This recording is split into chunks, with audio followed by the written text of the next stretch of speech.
Bueno, gracias a nuestros hermanos Exxon y Cindy que nos guían en la adoración y a meditar en la gracia del Señor. Hermanos, pueden abrir sus Biblias en Lucas capítulo 12 y en esta tarde vamos a enfocarnos en los versículos 41 al 48, aunque probablemente terminemos en el 46. Esta es la tercera y última parábola de Jesús, segunda, si uno quiere verla del versículo 39 como la segunda de Jesús acerca de su segunda venida. Y en este pasaje nosotros encontramos entonces el final, por decirlo así, el broche de oro de Jesús a la serie de advertencias y llamados e instrucciones a sus discípulos para estar preparados para la segunda venida. Ese es el tema en el que nos encontramos ahora. Es en medio de estas dos o tres parábolas que hablan sobre la segunda venida de Jesús, y el propósito del maestro aquí entonces es mostrar a sus discípulos, como decíamos la semana pasada, de que su regreso es inminente. ¿Qué significa eso? Significa que no hay señal previa para su segunda venida. Ese es básicamente el significado de la palabra inminente. Es el siguiente gran evento. Es un evento que no puede ser prefigurado, predicho. Es un evento para el cual no hay una señal. Es un evento que puede ocurrir, que va a ocurrir súbitamente, inesperadamente, y que va a agarrar de sorpresa a muchos. Esto es lo que significa inminente. Y esa es básicamente la enseñanza de Jesús en los versículos 35 al 40. Ahora, si su venida es inminente, si su venida no tiene una señal previa, entonces se requiere de sus discípulos que estén preparados en todo tiempo.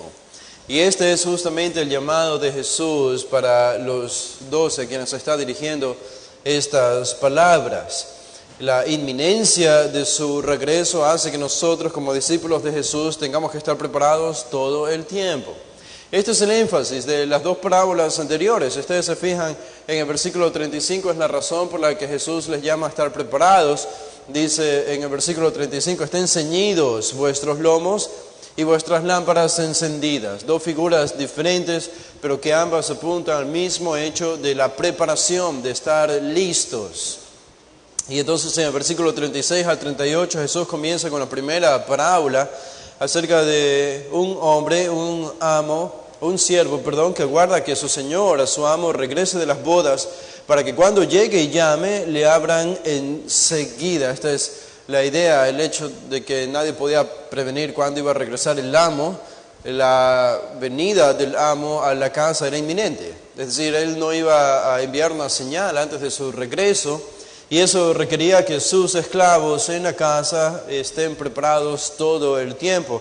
Por eso el versículo 37 y 38 habla entonces de la bienaventuranza de estos buenos siervos que esperan todo el tiempo a su amo. Dice, bienaventurados aquellos siervos a los cuales su Señor, cuando venga, halle velando. De cierto os digo que se ceñirá y hará que se sienten a la mesa y vendrá a servirles. Esta es la recompensa para ellos. Ellos van a ser servidos por su amo. Y el versículo 38, aunque venga la segunda vigilia y aunque venga la tercera vigilia, en alguna hora de la madrugada, si los hallare así vigilando, esperando, preparados, bienaventurados son aquellos siervos. Esta es la idea entonces. La idea es de un siervo que tiene que estar preparado en todo tiempo, porque no sabe cuándo el amo va a regresar. No tiene una señal de su regreso. Y eso nos lleva a la segunda parábola que Jesús cuenta en el versículo 39. Él añade otra más, pero ustedes se fijan, tiene el mismo fin. Tiene el mismo fin. Dice, pero sabed esto, que si supiese el padre de familia, ahora es un padre de familia, a qué hora el ladrón había de venir, no dejaría minar su casa. Ahora los discípulos son figurados aquí como el padre de familia, un padre de familia que de alguna manera hipotéticamente conoce la hora en que el ladrón va a llegar a casa para robar y entonces está preparado a esa hora para esperar al ladrón y no permitirle entrar. Y la aplicación, Jesús dice en el versículo 40, esta puede ser la aplicación no solo para la parábola del versículo 39, sino también para la del versículo 36 al 48. Jesús termina diciendo: ustedes pues también estén preparados. ¿Por qué razón? Porque a la hora que no penséis, el Hijo del Hombre vendrá. El título Hijo del Hombre enfatiza la autoridad de la segunda persona de la Trinidad, la autoridad del Hijo, la autoridad que Él recibe del Padre de todas las naciones. En Daniel 7 esto está descrito. Este es el énfasis entonces, la inminencia del regreso de Cristo. Y ante su regreso inminente, porque no sabemos cuándo va a volver, nosotros tenemos que estar preparados todo el tiempo. ¿Cómo debemos estar preparados? Jesús ya ha enseñado esto a sus discípulos. Y ya les ha dicho lo que deben hacer mientras estén aquí en la tierra. El versículo 31, mas buscad el reino de Dios. Buscad el reino de Dios. Esto es lo que debemos hacer. ¿Qué es estar preparados? Es buscar el reino de Dios. Y vivir buscando el reino de Dios, vivir invirtiendo en el reino de Dios y vivir sirviendo al reino de Dios. Esto es estar preparados para su segunda venida. Bueno, algo valiosamente particular de este pasaje con el que nos encontramos, que acabamos de leer y el que continúa en los versículos del 41 al 48, es que parece ser el texto fundacional, que sirve de fundamento para todas las otras enseñanzas sobre la segunda venida inminente de Jesús en el Nuevo Testamento. Pablo enseña acerca de esto, Pedro enseña acerca de esto, Juan enseña acerca de esto, Santiago enseña acerca de esto. Y todos estos textos que hablan de la venida inminente de Jesús parten de esta enseñanza en parábolas del Maestro de los discípulos. Esta en realidad es la parábola que se convirtió para los apóstoles y también para los padres de la iglesia en la parábola fundacional por la cual ellos aprendieron de que Jesús no iba a avisar cuándo regresaría y por lo tanto debían estar preparados. Esta es la primera vez que Jesús enseñó esto. Es la primera vez. Porque en los evangelios de Mateo y Marcos tenemos esta misma enseñanza, pero al final del ministerio de Jesús, en el discurso del Monte de los Olivos, ya estando en Jerusalén justo antes de ser crucificado, casi la misma semana, si no me equivoco, de ser crucificado, le enseñó esto.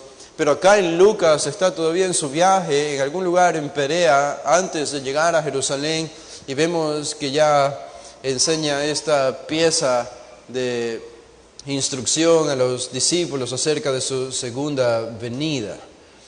Y fue la convicción de los padres de la iglesia de que Jesús vendría en cualquier momento, de que su regreso sería inminente, ya sea como una referencia al rapto, es decir, ya sea como una referencia para venir a recoger a su iglesia y librarla del día de la ira, del día del Señor, o ya sea su venida inminente también para iniciar el periodo de juicio sobre la tierra. Ambos siempre fueron vistos como inminentes. Y este es el testimonio de los padres de la iglesia. Déjenme leerles 3 de estos testimonios. Por ejemplo, Clemente, él dijo: de verdad, pronto y súbitamente su voluntad será cumplida, como también la Escritura testifica diciendo: vendrá pronto y no tardará. Y el Señor vendrá de súbito a su templo, el santo a quien buscáis. Estas son las palabras de Clemente, un padre de la iglesia en los primeros años del cristianismo. Él ya tenía esta convicción, la había aprendido de los apóstoles. Ignacio también, uno de los más tempranos padres de la iglesia, dijo lo siguiente: los tiempos finales están sobre nosotros. Seamos de espíritus reverentes, por tanto, y teman la paciencia de Dios, que no está para nuestra condenación.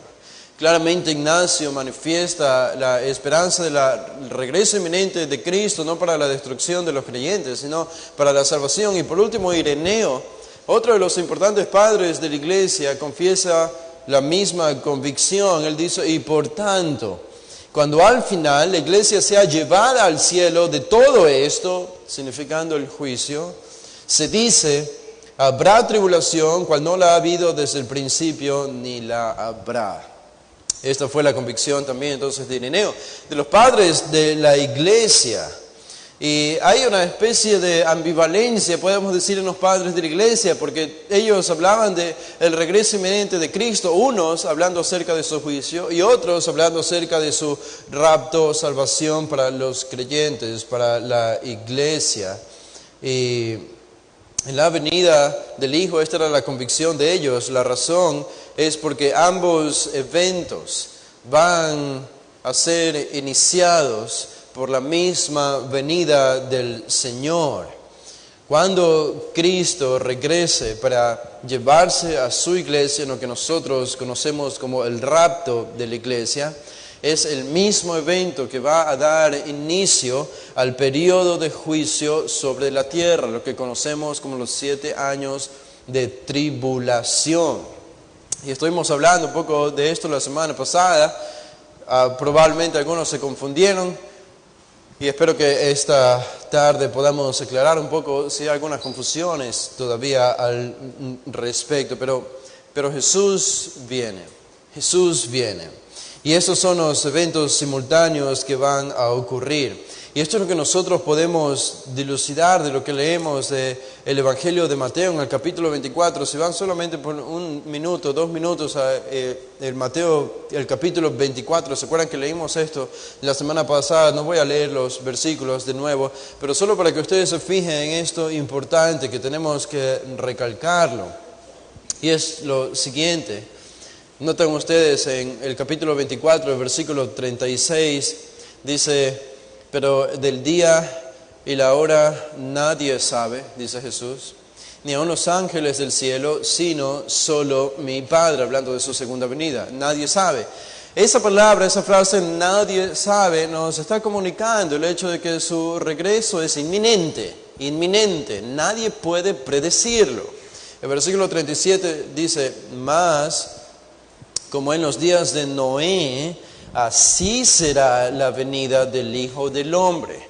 ¿Cómo será la venida del Hijo del Hombre? Como los días de Noé. ¿Cómo fueron los días de Noé? Eso está descrito en los siguientes versículos que leímos la semana pasada, es decir, de súbito vendrá el juicio sobre algunas personas que perderán su vida por el juicio que vendrá del cielo. Fue como en los días de Noé.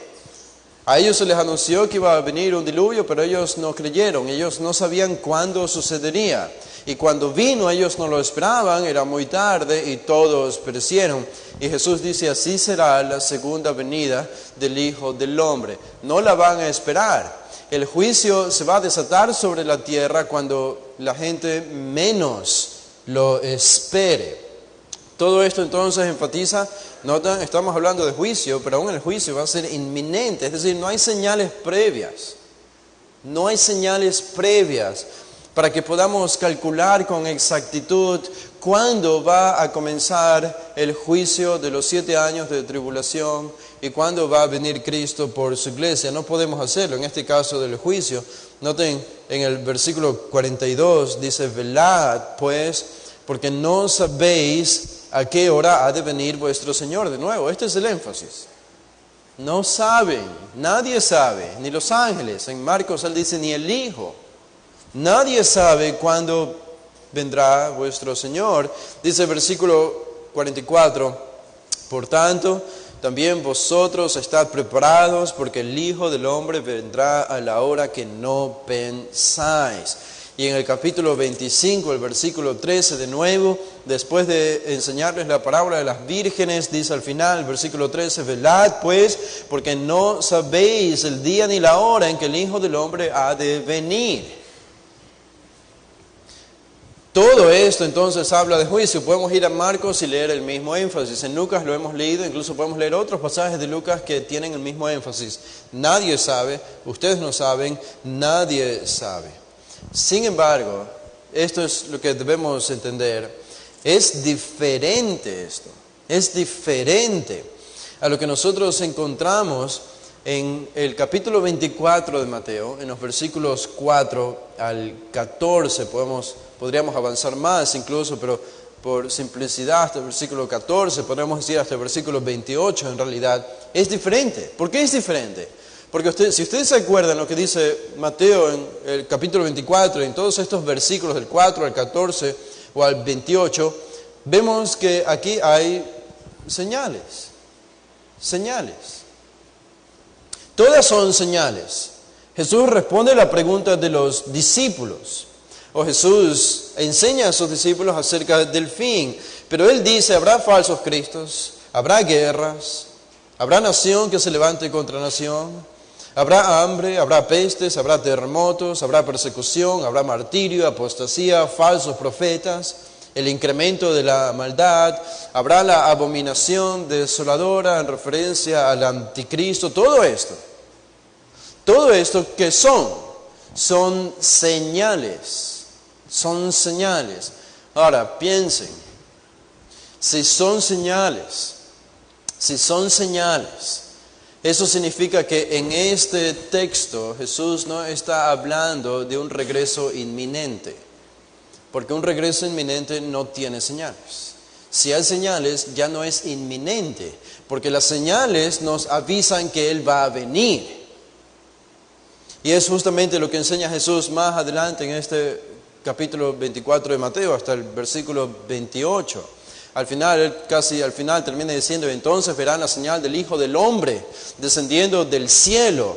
Entonces, todas estas señales que nos comunican de las guerras, el incremento de los falsos profetas, de la maldad, el hambre, terremotos y todo esto, son señales que hacen que el evento de la segunda venida no sea inminente, porque ya se lo está prefigurando con estas señales. Entonces tenemos dos cosas, una venida de Cristo en dos etapas. La primera etapa es inminente, y es de la que Jesús habla en los versículos que leímos, el 36 en adelante, aquí en Mateo 24. Esa es inminente, no hay aviso previo, no hay señales. Y ese es el evento que da inicio a lo que Jesús describe en los versículos del 3 en adelante, en Mateo 24, las guerras y las pestes, el hambre, la nación contra nación y el anticristo. Y es entonces el evento de la venida inminente de Cristo también lo que significa para nosotros los creyentes la redención final, la glorificación final cuando vayamos a su presencia. Entonces, si vamos en orden, déjenme darles un esquema organizado de qué es lo que nosotros encontramos en la Biblia. No es especulación teológica, no es una invención de Nelson Darby en los 1800, no es la invención de Scofield con su Biblia diseminada en Estados Unidos y Latinoamérica. Esta doctrina está fundamentada en la Biblia, si viene de una interpretación literal, y los padres de la iglesia más antiguos, antes de Agustín, creyeron firmemente en que la iglesia sería salvada del juicio, en que Cristo reinaría literalmente en la tierra durante 1000 años. Esto es lo que creían los padres de la iglesia que estaban más cerca de los apóstoles, hasta que llegó Agustín y un énfasis diferente se diseminó en toda la iglesia y en la historia de la iglesia. Pero esto es lo que creemos, por lo que la Escritura enseña. El siguiente gran evento que nosotros esperamos es el rapto de la iglesia. El rapto de la iglesia. Este rapto no lo podemos prefigurar con nada, con ninguna señal. Con ninguna señal. Por eso no podemos adivinar cuándo va a venir Jesús, es imposible. Es ridículo intentar hacerlo, porque si lo pudiésemos hacer ya no sería inminente su regreso. Inminente significa que no tiene una señal previa. Va a venir de súbito, cuando menos lo esperamos.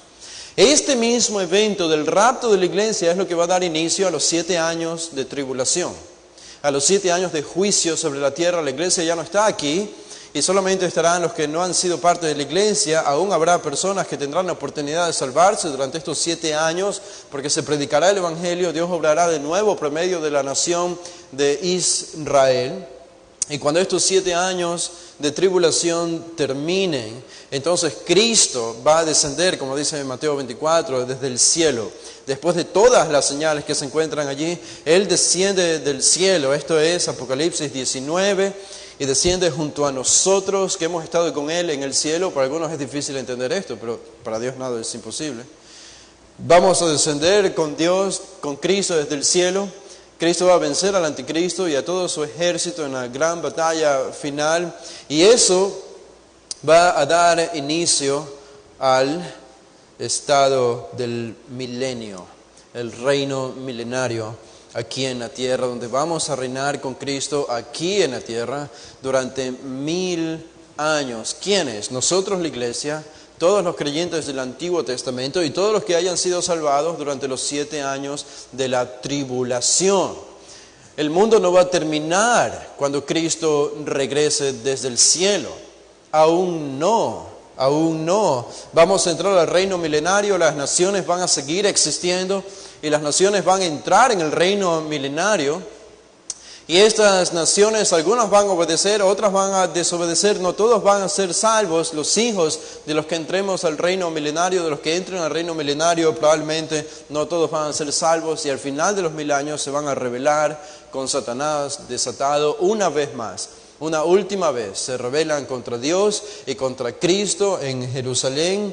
Y este será el fin entonces definitivo de Satanás. Esto es lo que trae el juicio final.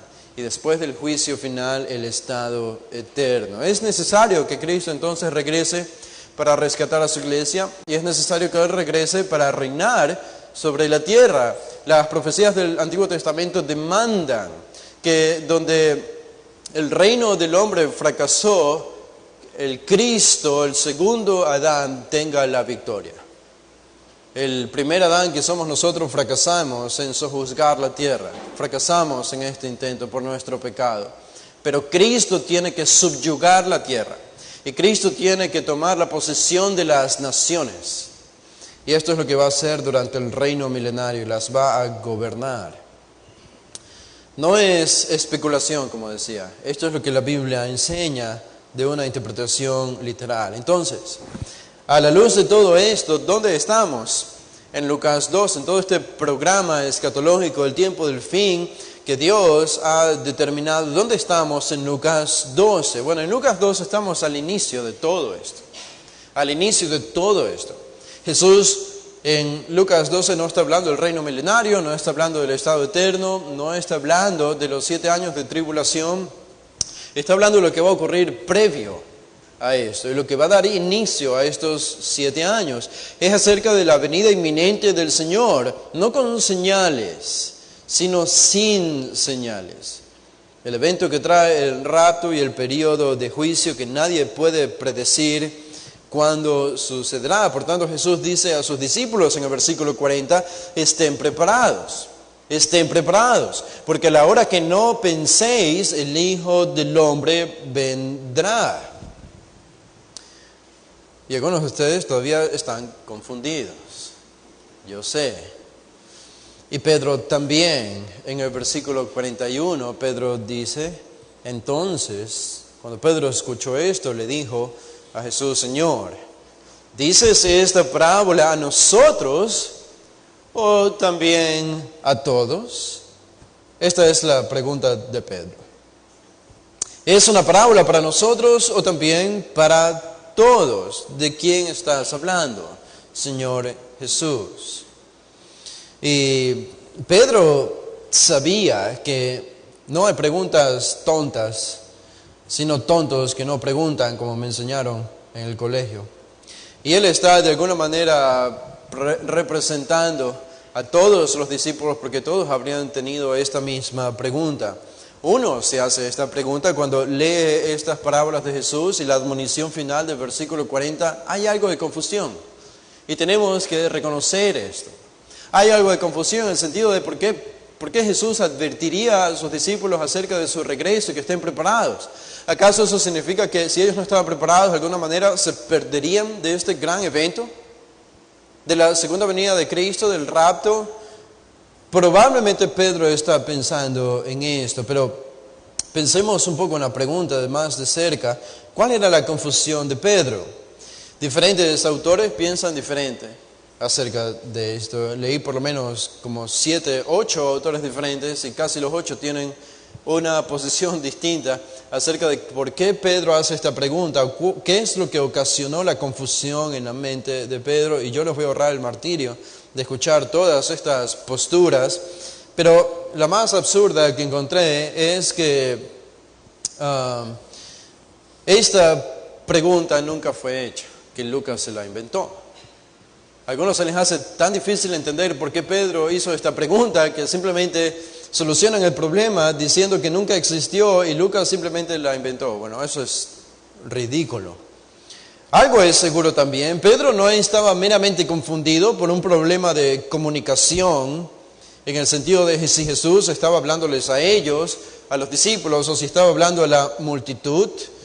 Había una multitud, esto sabemos por el versículo 1, alrededor de Jesús, pero desde el versículo 22 en adelante de Lucas nos dice que Jesús se dirige a sus discípulos.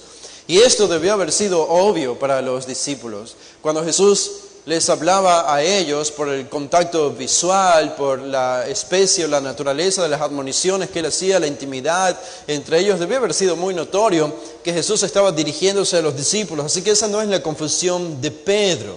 Y algo que nos ayuda a dilucidar esto un poco es el énfasis en la pregunta que hace Pedro. Literalmente la pregunta dice: Señor, ¿a nosotros esta parábola dices, o también a todos? ¿A nosotros o a nosotros junto con el resto de las personas que están aquí? Y eso hace que nosotros tengamos que definir quiénes son el nosotros y quiénes son el todos. El nosotros tiene que ser una referencia a los discípulos. Y el todos tiene que ser una referencia a los judíos, a la multitud que está allí, de la que nos habla Lucas en el versículo 1 de este capítulo 12. No es una referencia a gentiles.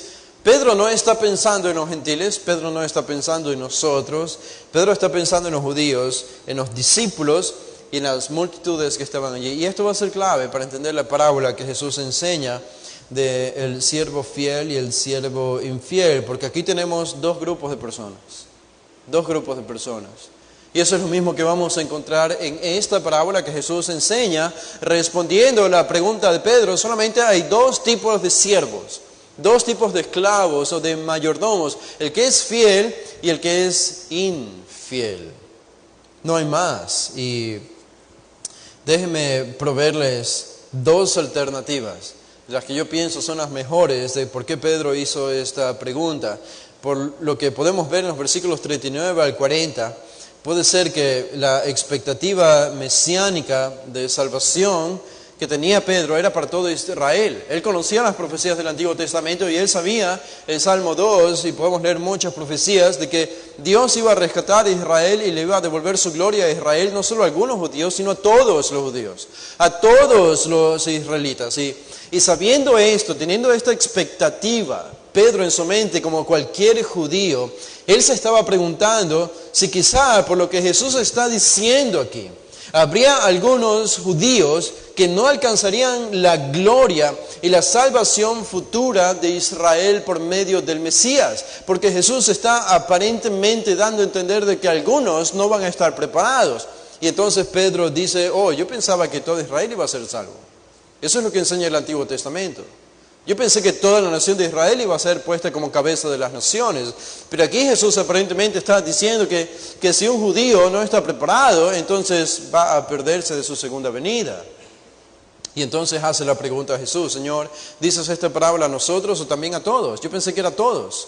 Yo pensé que todos íbamos a ser salvos en la segunda venida del Mesías. Pero hay otra alternativa que me parece muy interesante también, y es que Pedro con el resto de los discípulos habían dejado todas sus posesiones ya para seguir a Jesús, y era razonable pensar para ellos de que ya estaban preparados para la venida del reino. Recuerden, ellos tenían la expectativa de que el reino se iba a manifestar en ese tiempo, en En esos meses, ahora que Jesús se dirigía a Jerusalén, ellos pensaban el final está muy cerca. Ellos ya abandonaron todas sus posesiones, le están siguiendo a tiempo completo a Jesús. En la mente de ellos probablemente ya estaban preparados, como Jesús enseña en la parábola, prepárense. Y Pedro está pensando, bueno, pero ya estamos preparados, ya lo abandonamos todo por el Mesías, ya lo dejamos todo. ¿Cómo dice que vendrá y que debemos estar preparados cuando ya está aquí? Ya lo hemos dejado todo y se va a manifestar el reino. Y entonces Pedro se pregunta, quizá esto se aplica a los otros judíos y no a nosotros, porque ya estamos preparados. Quizá esto es para ellos, que no están preparados. En otras palabras, la pregunta de Pedro no es por qué él no entendía algo en la imagen o en el contenido de la parábola, sino a quién se aplicaba la parábola. Esa es la pregunta de Pedro. ¿A quién se aplica esta parábola que Jesús enseñó? ¿Es a ellos como discípulos o también a todos los judíos? Y noten la respuesta de Jesús. Esta es la respuesta de Jesús. Pedro pregunta, Señor, ¿dices esta parábola a nosotros o también a todos? Y Jesús decide responder como solo Él puede responder. No responde como Pedro esperaba. Él dice en el versículo 42, y dijo el Señor, ¿quién es el mayordomo fiel y prudente al cual su Señor pondrá sobre su casa para que a tiempo les dé su ración? Bienaventurado aquel siervo al cual cuando su Señor venga le haya siendo así. En verdad os digo que le pondrá sobre todos sus bienes. Esa es la primera parte de la parábola. Ahora la segunda parte de la parábola es el contraste. Dice, mas si aquel siervo dijera en su corazón, mi señor tarda en venir y comenzar a golpear a los criados y las criadas y a comer y beber y embriagarse, vendrá el señor de aquel siervo en día que éste no espera y en la hora que no sabe, y le castigará duramente y le pondrá con los infieles. Vamos a terminar ahí, pero esta es la respuesta de Jesús a Pedro. ¿Qué les parece? No es una respuesta tan fácil de entender. Alguien esperaría una respuesta de Jesús como, ¿es a ustedes? O es también a ellos la parábola. Pero esa no es la respuesta de Jesús. Es muy diferente. No es la respuesta que incluso nosotros esperaríamos. Sin embargo, aunque Jesús no le responde a Pedro explícitamente, sí que le responde implícitamente en esta tercera parábola. En un sentido, la pregunta de Pedro era incorrecta. Pedro se estaba enfocando en lo que no debía enfocarse, aunque entendemos nosotros, comprensible con la poca información que tenía él, nosotros habríamos pensado lo mismo, pero debido a la naturaleza de las parábolas que Jesús enseñó en los versículos del 35 al 39, la pregunta acerca de a quién se aplica esa parábola es una pregunta incorrecta. ¿Por qué? Porque si ustedes se fijan, la naturaleza de estas parábolas que Jesús ha enseñado es que son parábolas inciertas en su aplicación. Son inciertas en su aplicación. Observen en el versículo 37 está esa palabra, aquellos siervos. Bienaventurados aquellos siervos. En el versículo 38 de nuevo, bienaventurados son aquellos siervos. En el versículo 39 dice, si supiese el padre de familia, el siervo, el esclavo, si supiese el padre de familia. Eso significa que Jesús no está haciendo una aplicación de la parábola. Jesús no está pensando en términos de audiencias aquí, si esto se aplica a los discípulos o se aplica a los incrédulos. Jesús, de manera intencional, y esto pienso que es clave para entender lo que Él hace, Él de manera intencional deja a la audiencia de estas parábolas, de manera, su aplicación la deja ambigua. Intencionalmente lo hace. Su aplicación es ambigua. ¿Por qué? Porque el que le está escuchando a Jesús, él quiere que se identifique con uno de los dos siervos, con el siervo fiel o con el siervo infiel, para decidir qué tipo de siervo refleja su propio comportamiento. Así que Jesús le dice a Pedro, en otras palabras, respondiendo a su pregunta, ¿esto se aplica a nosotros o se aplica a ellos? Y es como si la respuesta de Jesús fuese sí y no al mismo tiempo o simultáneamente. ¿Qué es lo que está haciendo Jesús aquí? Está diciendo esto. Ojalá que yo no los confunda más con lo que les voy a decir, pero espero que les aclare. Él está diciendo a sus discípulos, no juzguen, en otras palabras, no juzguen el efecto por la causa. No juzguen el efecto por la causa, sino juzguen a la causa por su efecto. ¿De qué estamos hablando? El efecto es el fruto de una persona. La causa es lo que es una persona. ¿Es salva o no es salva? ¿Es creyente o no es creyente? ¿Es un discípulo genuino o es un discípulo falso? Esa es la causa. El efecto es cómo va a vivir el discípulo. Es lo que Jesús enseñó. Al principio, el fruto, el árbol se lo conoce por su fruto. El árbol se lo conoce por su fruto. Entonces, Jesús está diciendo aquí, no es si esta parábola se aplica a unos y a otros. Es simplemente que ustedes, por medio de su comportamiento en el presente, mientras esperan la segunda venida, el segundo retorno del Señor, si ustedes dan frutos espirituales, entonces ustedes serán los que esperan al amo y serán los que serán recompensados cuando el amo regrese. Pero si ustedes, por medio de sus frutos, demuestran que no están esperando al amo, entonces cuando éste regrese, los castigará. Porque esa es una evidencia de que no han sido salvos. Entonces Jesús lo que hace aquí en estas parábolas es simplemente hablar de la evidencia, para que ellos puedan identificarse, tanto los discípulos como la multitud, como un verdadero discípulo o como un falso discípulo de Jesús en la expectativa de su segunda venida. Entonces, no es tanto si la parábola se aplica a los judíos incrédulos o a los discípulos, sino que cualquiera que sea un discípulo del reino tiene que demostrarlo. ¿Cómo? Esperándole a su Señor, sirviéndole, buscando el reino, obedeciéndole, amando. Esto es lo que Jesús está diciendo. Y los que dicen que son del reino, pero viven dando fruto carnal, dice Jesús, estos serán castigados cuando el Señor regrese, porque no están esperando a su Señor. Por eso Jesús inicia esta parábola diciendo, noten la parábola, la historia que Jesús enseña en el versículo 42, Él comienza diciendo, ¿quién es el mayordomo fiel y prudente? Es una cuestión de identidad. Ahora, ustedes identifíquense, yo no les voy a decir si ustedes están aquí o ustedes están acá. Yo solamente les voy a hablar de las evidencias de un verdadero discípulo. Y por medio de estas evidencias, ustedes deben ser capaces de comparar sus propias vidas y llegar a la conclusión, ¿soy un verdadero discípulo o soy un falso discípulo? ¿Soy de los discípulos que va a recibir una recompensa cuando Cristo regrese en su venida inminente? ¿O soy de los falsos discípulos, profesantes discípulos que piensan que son creyentes, pero cuando venga Cristo va a llevarse la sorpresa de que Él vendrá como un ladrón en la noche y que la tribulación en realidad ha sido para Él, cuando pensaba que iba a irse al cielo, se ha quedado en la tierra y va a sufrir el castigo del que alguna vez llamó Señor?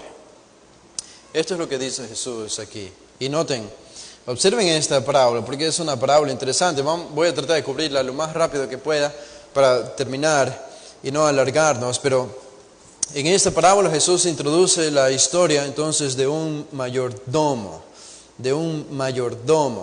Esta palabra mayordomo es oikonomos.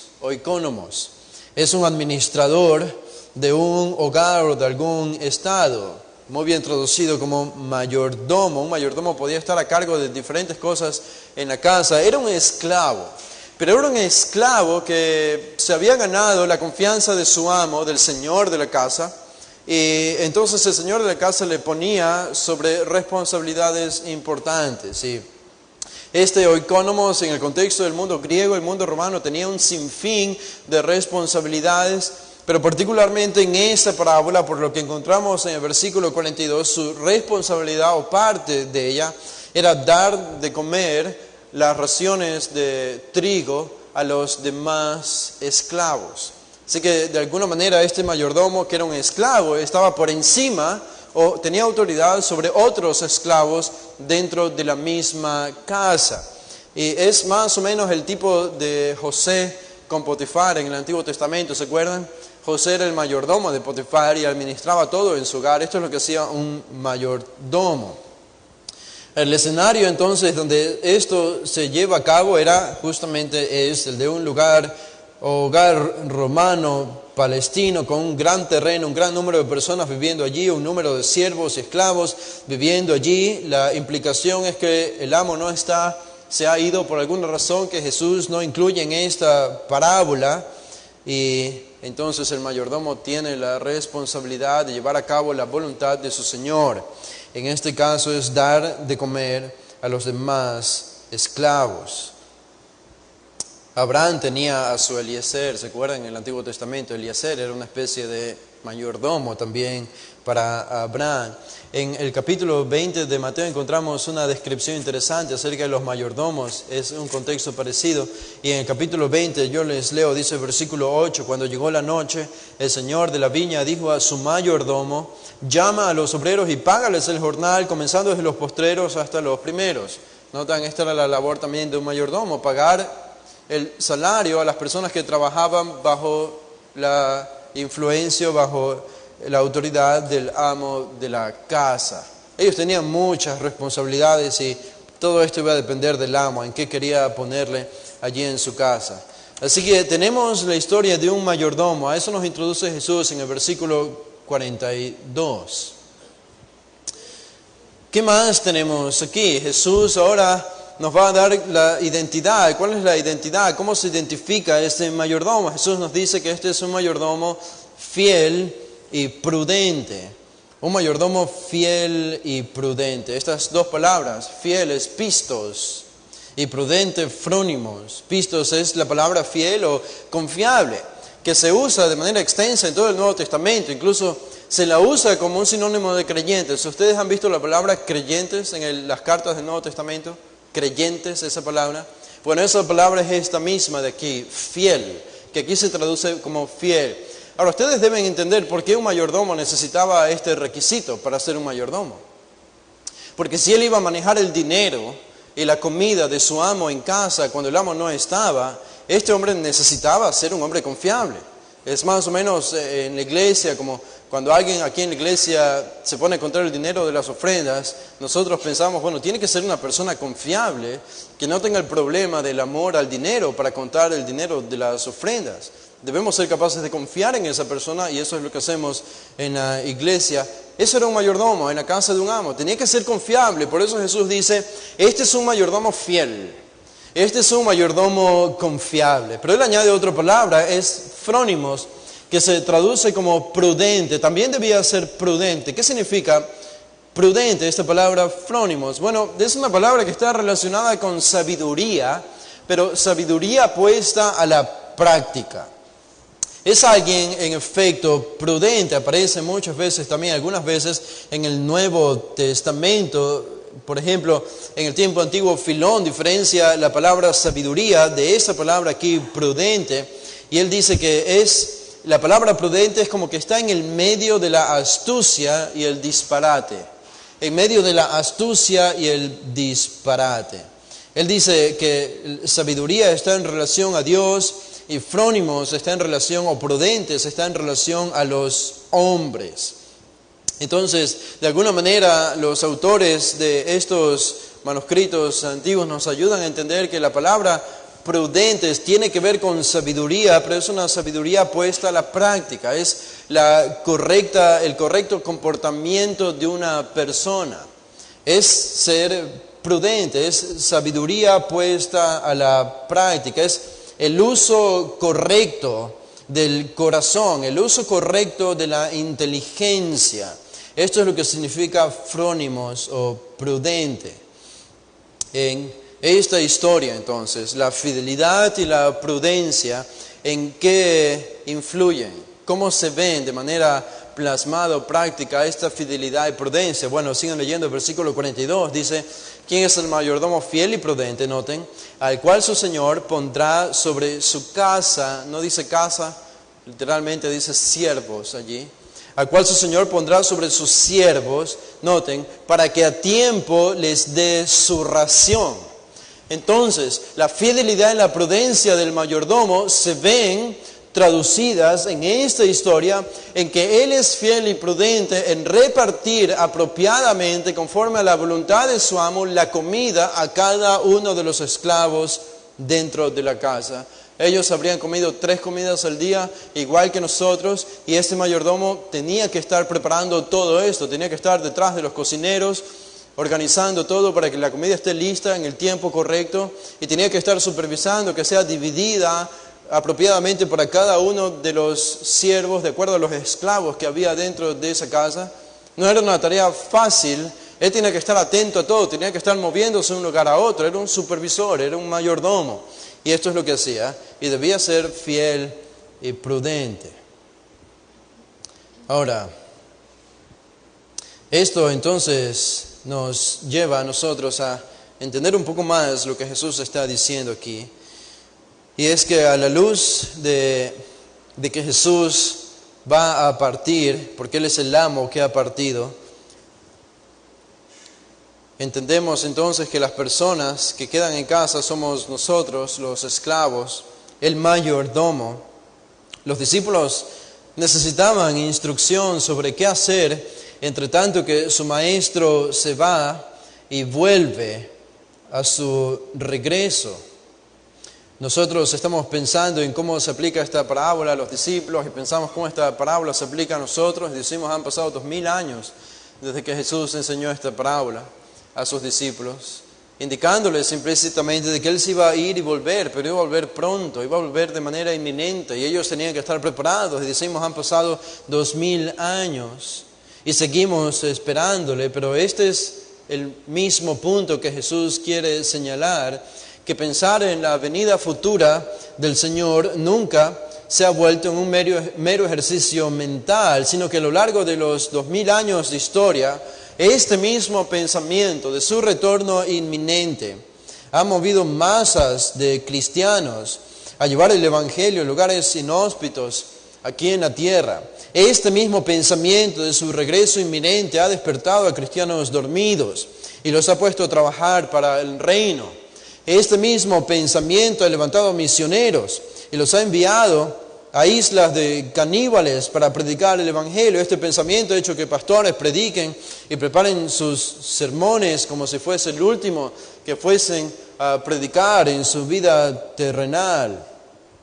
Esa es la gran admonición de Jesús para sus discípulos y para nosotros en este pasaje. Ustedes pueden notar esto. Ellos pensaban que la historia iba a terminar con ellos.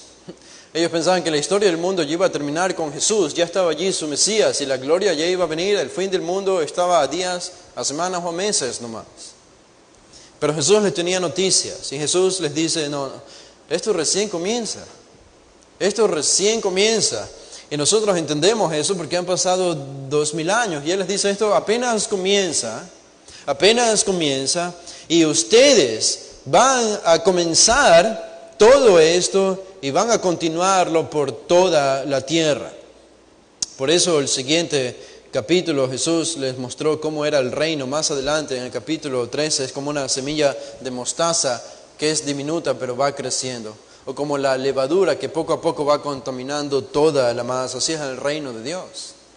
Y es lo que continúa haciendo el reino de Dios en el presente. Después de 2000 años de historia, no sabemos cuánto más falte, pero seguimos esperando el retorno inminente de Cristo y este pensamiento nos debe volcar al reino de Dios. Así que de todas las mayordomías que nosotros podemos recibir en esta tierra, esta supera a todas. Como estaba leyendo esta semana, creo que dijo de George Mueller, este gran hombre que dedicó su vida a la oración, a fundar y cuidar orfanatos para dar de alimento a los niños pobres. Que ya cuando él era conocido, su testimonio ya era conocido por toda la ciudad y el país, la reina de Inglaterra le fue a visitar a su casa. La reina de Inglaterra. Tocó la puerta y la criada de George Mueller la atendió y la hizo pasar y inmediatamente se dio cuenta que era la reina y la reina quería ver y hablar con George Mueller y la criada subió al cuarto para decirle a Mueller que la reina estaba esperándole en la sala de su casa y Mueller abrió la puerta como él dedicaba tanto de su vida a la oración y cuando salió del cuarto le dijo a la criada: no puedo atenderla porque estoy atendiendo al Rey del cielo. E hizo esperar a la reina de Inglaterra porque estaba conversando con el Rey del cielo. Esto es entender apropiadamente la mayordomía que hemos recibido. Una mayordomía para servir al reino de Dios es la máxima de nuestras prioridades en esta tierra. Por eso pensar en el retorno inminente de Cristo debe volcar nuestra vida o nuestra mirada del futuro hacia el presente y lo que el Evangelio está haciendo el día de hoy por medio de nosotros y de nuestra iglesia. Pero noten algo más. Continúen conmigo en el versículo 43. Jesús identifica entonces a este mayordomo como fiel y prudente. Dice: el cual su Señor pondrá sobre sus siervos para que tiempo les dé su ración. Esta es una forma de pregunta que hace Jesús, pero Él mismo responde esta pregunta dentro de la misma pregunta, porque la identificación de este mayordomo es el mayordomo fiel y prudente que da a su tiempo su ración a los demás siervos. Pero el versículo 43 nos introduce, vamos de la identidad. Esto nos lleva entonces a la conducta. Al final del versículo 42 les da tiempo su ración. Esta es su conducta buena. Y esto nos lleva al versículo 43, que es su recompensa. Versículos 43 y 44 dice: bienaventurado aquel siervo al cual cuando su Señor venga le halle haciendo así. ¿No tenéis la misma idea de las parábolas anteriores? Es la misma idea. Bienaventurados. Si cuando el Señor venga le haya siendo así. De nuevo, esta es la inminencia de su llegada. Este mayordomo no sabía que su Señor iba a regresar, pero le halló sirviendo fiel y prudentemente. Y Jesús dice: este es un hombre bienaventurado. Este es un hombre bendecido. Este es un hombre dichoso. La verdadera bendición de Dios está reposando sobre la vida de un hombre como este, porque hace la voluntad de su amo. Y en el versículo 44 termina diciendo cuál es su recompensa, asombrosa recompensa. Dice en el versículo 44: en verdad os digo, de nuevo introduce esta frase porque va a decir algo que es difícil de creer. En verdad os digo que le pondrá sobre todos sus bienes. Sobre todos sus bienes. Wow, este mayordomo entonces iba a recibir mucha más influencia de la que ya tenía, y todos los bienes que tenía su amo, que no eran pocos sino muchos, todos iban a ser supervisados por este mayordomo. Iba a ser promovido de alguna manera. Esta es la gran promesa que encontramos aquí, gran promesa de bendición. Este esclavo ya tenía una responsabilidad importante, pero la recompensa de haber sido fiel será algo mucho mayor. Ni siquiera él se lo esperaba. Una autoridad que él no podía calcular. Por ejemplo, esta es una idea repetitiva en el Evangelio. En el capítulo 19, versículo 17, dice de Lucas 19, 17, dice: Él le dijo: está bien, buen siervo, por cuanto en lo poco has sido fiel, tendrás autoridad sobre 10 ciudades. En otra parábola, una referencia para los creyentes que son fieles. Si vamos al capítulo 18, en el versículo 22, dice también, capítulo 18, versículo 22 de Lucas, dice: Jesús, oyendo esto, le dijo: aún te falta una cosa, vende todo lo que tienes y dalo a los pobres. Dice: y tendrás tesoro en el cielo, y ven, sígueme. Acabo de leer el capítulo 19 de Lucas 17, en el capítulo 22, el versículo 29 dice, 22, 29, Dice, yo pues os asigno un reino como mi Padre me lo asignó a mí. Versículo 30, para que comáis y bebáis a mi mesa en mi reino y os sentéis, Jesús a sus discípulos, en tronos juzgando a las 12 tribus de Israel. ¿Qué recompensa esta? Y tenemos la recompensa que aparece también en el libro de Daniel al final, en el capítulo 12, versículo 2, dice 12:2 de Daniel, y muchos de los que duermen en el polvo de la tierra serán despertados, unos para vida eterna y otros para vergüenza y confusión perpetua. Los entendidos resplandecerán como el resplandor del firmamento, y los que enseñan la justicia y la multitud como las estrellas a perpetua eternidad. Esa es la recompensa. Son recompensas que incluso son algo difíciles de entender para nosotros, pero es incalculable lo que el Señor va a dar, lo que el Señor va a recompensar a los suyos por hacer lo que Él dice que deben hacer.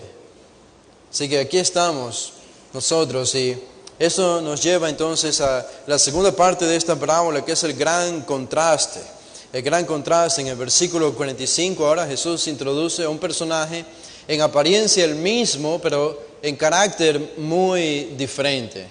Muy diferente. Noten, dice el versículo 45 más, si aquel siervo, este mayordomo, esclavo es la palabra literal, dijere en su corazón, mi señor tarde en venir, y comenzar a golpear a los criados y a las criadas, y a comer y a beber y a embriagarse, vendrá el Señor de aquel siervo en día que éste no espera y a la hora que no sabe, y le castigará duramente y le pondrá con los infieles. Vamos bien, no es difícil entender esta parábola. Entonces el siervo fiel y el siervo infiel. El siervo fiel obedece, es recompensado. El siervo infiel desobedece y es castigado. Y él dice en el versículo 45, Jesús nos comienza a introducir a la conducta de él, a la conducta de este siervo. Él nos dice que él dice en su corazón, si él dijere en su corazón, mi Señor tarda en venir. Mi Señor tarda en venir. Y noten que todo lo que ocurre en el versículo 45 en términos de su conducta comienza con el pensamiento de su corazón. El pensamiento conduce siempre a la acción. Y este es un pensamiento impío. Él dice, mi Señor tarda en venir. No es meramente una referencia de Jesús no ha vuelto en 2000 años. Esta es una referencia impía, es un pensamiento impío. La palabra que él utiliza aquí es ronizo, que se traduce como mi Señor tarda. Él tarda en venir. Es la idea de quedarse en un lugar más del tiempo esperado, demorarse en algún lugar. Y los contextos donde aparece esta misma palabra en el Nuevo Testamento, en 2 de Pedro, en Hebreos 10, 37, comunican algo negativo. En Zacarías, el papá de Juan el Bautista, cuando estaba dentro del templo, él se demoraba. ¿Se acuerdan que no salía por la visión del ángel que había visto? Él se estaba demorando. Es esta misma palabra. Comunica que algo malo ha pasado. Y lo que está pensando este siervo entonces es que probablemente su amo se ha olvidado de ellos, probablemente su amo no va a cumplir su promesa, o algo pasó con el amo y simplemente no va a volver.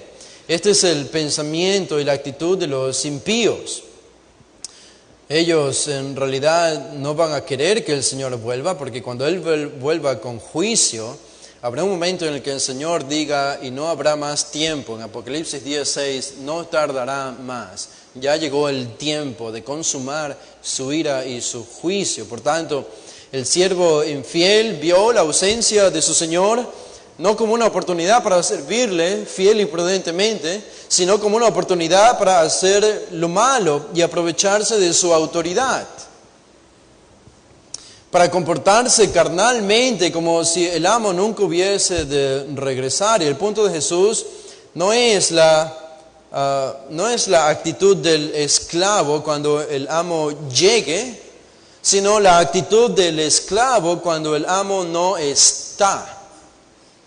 Ese es el punto y el énfasis de Jesús. Y esto es lo que manifiesta si es fiel o es infiel, si es salvo o es condenado. Esto determinaría la postura del amo hacia él, recompensa o condenación. Entonces, uno puede estar en la iglesia en el tiempo presente esperando la segunda venida de Jesús y externamente puede mostrar lo que este siervo aparentemente había demostrado, noten las palabras de él en su pensamiento, dice en el versículo 45, mi Señor. Le llama mi Señor. Ahora yo entiendo, es una parábola, no hay que sacar tantas conclusiones de una parábola, pero él veía a este amo como su amo. Él le pertenecía a este amo. Y pienso yo que Jesús aquí está infiriendo el hecho de que puede haber cristianos que son falsos. Personas que creen que pertenecen a Dios, que pertenecen a la iglesia, que pueden sentarse en las bancas de la iglesia cuando en realidad no le pertenecen. Este esclavo es parte de la comunidad, no está excluido, se identifica como un esclavo de su amo, él le pertenece al amo, no hay duda de que había hecho todo lo que un amo o un esclavo debía hacer para incluso ganarse el favor de su amo y ponerlo como un mayordomo en la casa cuando él no estaba. Habló como tenía que hablar, entonces a juzgar por lo externo era el esclavo prospecto para la posición de mayordomo. Sin embargo, uno conoce debidamente a las personas por lo que son en su interior, por lo que piensan, más que por lo que hacen. Al final ese pensamiento se va a traducir en acciones, y el pensamiento de este hombre era impío. Él decía, mi Señor tarda en venir. Y eso nos lleva entonces al resto del versículo 45, que es su conducta. ¿Qué hizo? Debido a que él veía que su Señor tardaba en venir, dice, y comenzare a golpear a los criados, y aparece una serie de verbos infinitivos aquí. Dice, y comenzare a golpear a los criados y a las criadas, es decir, hombres y mujeres, y a comer, en segundo lugar, y a beber, en tercer lugar, y a embriagarse, en cuarto lugar. Todas estas cosas. El verbo comenzar indica que él no estaba haciendo esto antes. Él no se estaba comportando de esta manera cuando su amo estaba con él. Pero él comenzó a comportarse de esta manera cuando su amo se fue de la casa y se encontraba solo con la autoridad y el poder que tenía. Y lo hizo en un nivel que uno no esperaba. Así que, ¿qué nos comunica esto acerca de este hombre, de este mayordomo? Que lo que hizo antes de que su amo se vaya, reveló que él solamente estaba viviendo con un disfraz, con una máscara, porque ahora lo conocemos verdaderamente. Ahora que su amo no está, lo conocemos verdaderamente. El pecado se consuma. Alguien decía, cuando hay tiempo y accesibilidad. Cuando hay tiempo y acceso al pecado, entonces el pecado se consuma. Para evitar el pecado hay que quitar el tiempo y hay que quitar la accesibilidad al pecado. Y él tenía ambas. Tenía el tiempo porque su amo no estaba aquí. Este es el presente para nosotros. Su amo no había regresado. Y tenía toda la accesibilidad al pecado.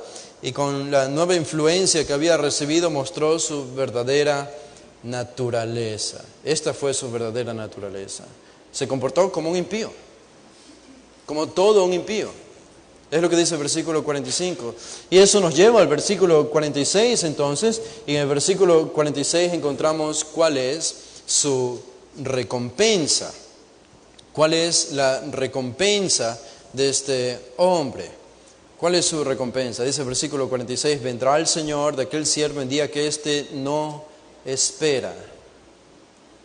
¿Notan? Esa parte no está en el siervo fiel, porque él estaba esperando. Pero este no lo estaba esperando y dice, vendrá el Señor de aquel siervo en día que este no espera, y a la hora que no sabe. Ambas frases enfatizan lo mismo. Él no estaba para nada esperando a su Señor, y dice, y le castigará duramente y le pondrá con los infieles. Hay una cosa que tenemos que corregir de Reina Valera aquí, y que es importante, y está en este versículo 46, en el verbo castigará duramente. Castigará duramente. 3 cosas va a hacer su amo cuando regrese y encuentre a este esclavo haciendo lo que está haciendo. Vendrá primero. En segundo lugar, dice aquí, le castigará. Y en tercer lugar, le pondrá con los infieles. Ahora, noten la segunda de esa, castigará. La palabra es dijotomeo. Dijotomeo. De donde viene nuestra palabra dicotomía. Dicotomía, la idea de como hacer una división en 2 partes, ¿no? De algo. De una unidad hacemos una división en 2 partes. Dijotomeo. La palabra no es castigará. La palabra no es castigará. La palabra literalmente dijotomeo significa cortar en dos. Cortar en dos. Lo que está diciendo Jesús en esta parábola es que el amo va a regresar en el día que este hombre no espera, a la hora que no sabe, y le cortará en pedazos. La misma palabra utiliza Mateo 24:51 en la misma parábola, y son las dos únicas veces que aparece en el Nuevo Testamento. Es una palabra fuerte. Es una palabra que los judíos que estaban escuchando no se la iban a esperar. Es el modo antiguo de partir en pedazos con una espada o con un serrucho a una persona. Era un castigo gentil y pagano, y los oyentes habrían espantado al escuchar, habrían visto esto como algo grotesco, muy grotesco. Esto no hacían los judíos. Y probablemente, como nos dicen también Apocalipsis 11, más adelante, sus pedazos esparcidos por la tierra, muertos, sin una sepultura apropiada, siendo comido por las aves del cielo o los animales de la tierra. En el Antiguo Testamento, ¿se acuerdan de este hombre que cortó a su concubina cuando ya había muerto?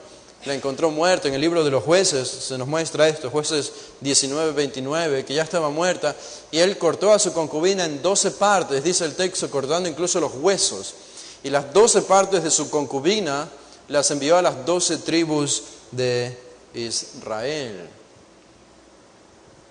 Esto es lo que va a hacer el amo, el Señor, cuando vuelva con los siervos que se identificaron como buenos mayordomos, pero que resultaron ser falsos mayordomos. Esto es lo que va a acontecer con ellos. Y al final dice, y le pondrá con los infieles. Esta es su identidad. Esta es su identidad final. Esto revela todo. En el fiel prudente y el mayordomo fiel y prudente, primero nos dice entonces cuál es su identidad y después se describe su conducta. Acá es al contrario, en el siervo infiel primero se describe su conducta y Jesús termina identificando quién es él. Dice, es un infiel. Pistos es fiel, la palabra que se usa en el versículo 40, en el versículo ahí que vimos, versículo 42, y apistos, sin fidelidad, es la palabra del versículo 46, infiel, no confiable. Esta es una persona impía. Esto es interesante. Entonces, ¿qué es lo novedoso que encontramos de Jesús en esta parábola que los discípulos no sabían, que Él no ha dicho en la parábola anterior? Y esto ya para terminar en esta tarde, culminar este sermón. ¿Qué es lo novedoso? Porque si yo encuentro algo nuevo, una información nueva en esta parábola que Jesús no ha incluido en las parábolas anteriores, entonces eso es lo que debe estar respondiendo la pregunta de Pedro, del versículo 41. Señor, ¿dices esta parábola a nosotros o también a todos? Y la novedad que nosotros encontramos trascendental en esta parábola es en el contraste entre los dos siervos, o las dos actitudes y los dos comportamientos del siervo, uno fiel y el otro infiel. Y eso es lo que debe estar conectado entonces con la pregunta de Pedro en el versículo 41. Esta es la realidad que no estaba clara en las parábolas anteriores y que revelan entonces lo que Jesús realmente quiere enseñar. Esto revela entonces que los que van a ser bienaventurados y los que esperan al Señor son los siervos fieles. Y los que no lo hacen son los siervos infieles. En las parábolas anteriores Jesús no ha incluido la información acerca de un siervo infiel, solo del siervo fiel. Pero esto es nuevo, la información del siervo infiel, y este es el énfasis. Y que hay un padre de familia entonces que vigila permanentemente su casa para que el ladrón no entre a robar. Eso implica que hay un padre que no va a velar. Que hay un esclavo que espera a su amo implica que hay otro esclavo que no espera a su amo y no será recompensado. Y por último, entonces, el hecho de estén preparados implica que habrá entonces la opción de no estar preparados en el versículo 40. Y eso es lo que probablemente confundió a Pedro. Si él les decía esto a los discípulos, eso significa que entre algunos discípulos, algunos no estarían preparados. Bueno, nosotros sabemos que Judas estaba allí, escuchando estas palabras. Y no solo Judas, sino también líderes religiosos que conocían la voluntad de Dios. Todo esto Jesús no lo ha hecho explícito porque su cometido es con sus discípulos. Sin embargo, ahora por la pregunta de Pedro explícitamente, él revela lo que antes había dejado implícito. ¿Qué pasa con los que no esperan ni están preparados? ¿Quiénes son ellos? ¿Podría ser alguno de los discípulos? Y en un sentido, la respuesta de Jesús es imposible. Si el discípulo ha nacido de nuevo es imposible, porque siempre va a dar fruto. Pero la advertencia es, hay algunos que creen que son discípulos y no lo son. Y entonces el tema del juicio está latente allí en esta última parábola. El juicio viene para estos que no esperan al Señor. Esto entonces nos lleva a lo que vamos a cubrir más adelante, los versículos 47 al 48, que tienen mucha importancia también Jesús concluyendo esto. Incluso los versículos 49 en adelante, donde Jesús sigue pensando en el juicio venidero, y Él ve esto como algo que ya ansía que ocurra. Él ansía venir a traer el fuego sobre la tierra. Y nos presenta aquí Lucas a un Jesús que muchos todavía no conocen. Así que si alguno pregunta, ¿cómo debo esperar la venida del Señor? ¿Cómo debo esperar? La respuesta es haciendo la voluntad de Dios. Y los que se rebelan en contra de su voluntad, simplemente no lo van a esperar y van a sufrir la consecuencia. Por tanto, la gran admonición de Jesús en todo este pasaje tiene que ver con mucho más que meramente contemplar la segunda venida de manera aturdida, ahí mirando al cielo, esperando su venida. Es esperarle. ¿Qué es esperarle? Es servirle. Es servirle. Es ser santo. Esperarle es ser salvo. Estar seguro de tu salvación. Es santificarte. Es ser útil para el reino. Es ser útil para la iglesia en el presente. Esto es esperar con fidelidad al Señor. Esto es ser un mayordomo fiel y prudente.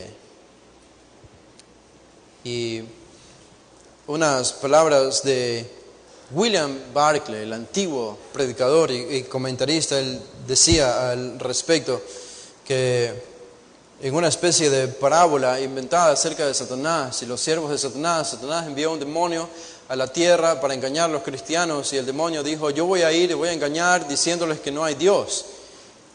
No a los cristianos, sino a todo el mundo. Y Satanás dijo, bueno, no, eso no va a servir, de alguna manera van a encontrar la forma de averiguar de que sí hay un Dios, es imposible quitarles eso de su mente. Otro demonio dijo, bueno, yo voy a ir a la tierra y voy a decir a las personas de que no hay infierno, no hay infierno.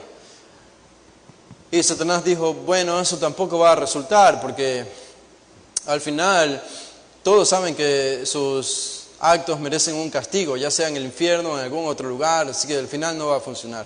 Y un último y tercer demonio apareció y dijo, bueno, yo voy a ir a la tierra y voy a convencerles de que no hay prisa, de que no hay prisa, de que no hay que apurarse. Y Satanás dijo, esto es perfecto, esto va a funcionar. Y ven ustedes por qué Jesús enfatiza esto de estar preparados con urgencia. Porque el mundo secular, el mundo alrededor de nosotros y Satanás y nuestro pecado nos hacen creer que falta mucho tiempo todavía, de que podemos tomarnos las cosas a la ligera, de que podemos ir lentos. Y Jesús tiene que enseñar 3 parábolas y más todavía admoniciones para decirnos justamente todo lo contrario. No es así. Apúrense, estén listos, porque yo regreso, mi venida es inminente. Sírvame e inviertan en el reino, porque yo regreso. Vamos a hacer una oración para acabar. Padre, gracias por este tiempo, por tu palabra, por este pasaje que nos llama a estar listos y preparados. Y queremos ser encontrados como mayordomos fieles y prudentes en tu segunda venida. Queremos ser hallados, involucrados en los asuntos del reino, en los negocios de la iglesia. Y pedimos que nos des la gracia para hacerlo. Nos des la gracia para crecer en nuestra santificación. Nos des la gracia para crecer en nuestro amor por las almas, el amor por las almas perdidas y por las almas que ya te pertenecen aquí en la iglesia. Crecer en amor por nuestra iglesia local. Crecer en amor en nuestro servicio unos a otros, sabiendo que el tiempo del fin está cerca, que tu regreso es inminente y que las promesas de recompensa para los siervos fieles son inconmensurables para nosotros. Y teniendo en cuenta la advertencia para los que no te conocen también. Esto ponemos en tus manos, en el nombre de Jesús. Amén. Pueden ponerse de pie, hermanos. Vamos a hacer una oración para despedirnos.